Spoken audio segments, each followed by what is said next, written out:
Up with KREM begins now. Good morning, 6 o'clock here on your Tuesday. I also like to call it Post Monday. We made it past the hardest day of the week for some. Let's get you to meteorologist Thomas Patrick helping you prepare for your Tuesday morning. Thomas, if people look at their phones, they may notice air stagnation advisory. Is that what it's called? Yeah, air stagnation advisory, meaning that we could see some small drops in air quality. Basically, our air is so stable that it doesn't filter out. It would be like leaving water in a bowl and then not moving it for several days. You might see little bits of like dust collect in that. Kind of the same story, but on an atmospheric scale here. Yes, our temperatures are quite cold, but our air stagnation advisories, these were issued yesterday and they go through Thursday. At the moment, our air quality is moderate, but only just barely. Like 57 is the current AQI in Spokane, and most locations are still reporting good. So if we're seeing air quality drops, it's minor, if anything. It does go through Thursday.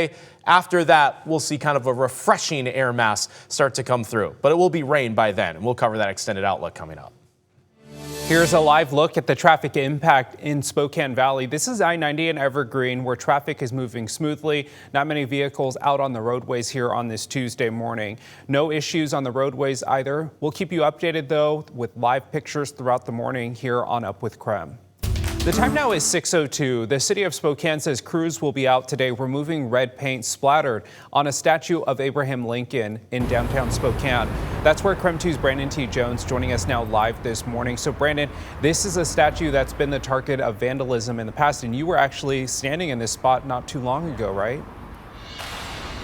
Yeah, no, that's exactly right, Tim. The exact same situation, the exact same vandalism happened in 2020 on Thanksgiving Day. So 5 years later, city crews, they got a call about that vandalism here at the Lincoln statue. Again, this is on Main and Monroe, splattered with some red paint. So again, crews say they got that call yesterday. They had their city cleanup crews come out to start to the process of investigating what exactly took place. And they say today they will have the Downtown Spokane Partnership and Code Enforcement Department out here cleaning off the red paint thrown on the statue. The statue is a veterans memorial that was unveiled on Veterans Day in 1930. And according to the city, it's believed to be the only major statue of Abraham Lincoln that depicts him in his commander's uniform.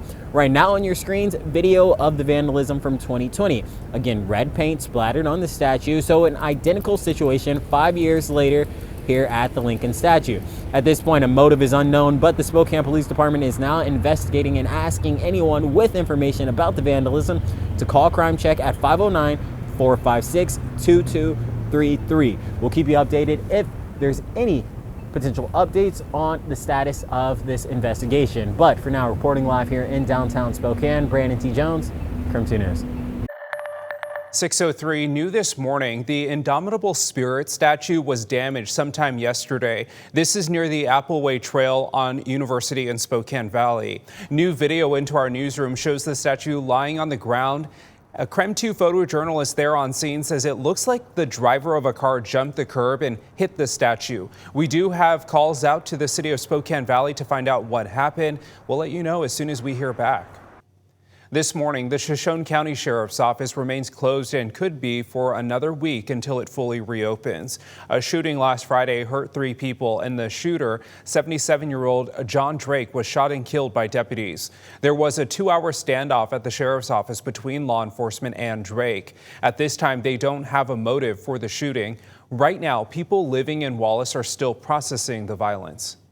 I was just surprised, like, oh, in Wallace, stuff happens.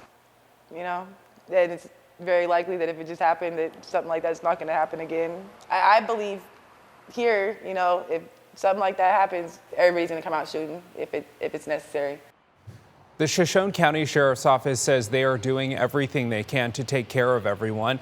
They have mental health professionals, peer support groups, and are giving employees days off. This morning, we are covering North Idaho. Changes are coming to trash pickup in Coeur d'Alene.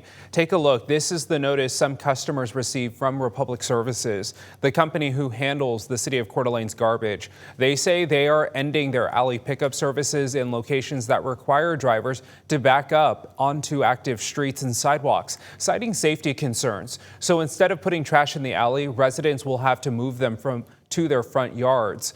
While the change only impacts about 85 households, some who use mobility aids worry for their safety.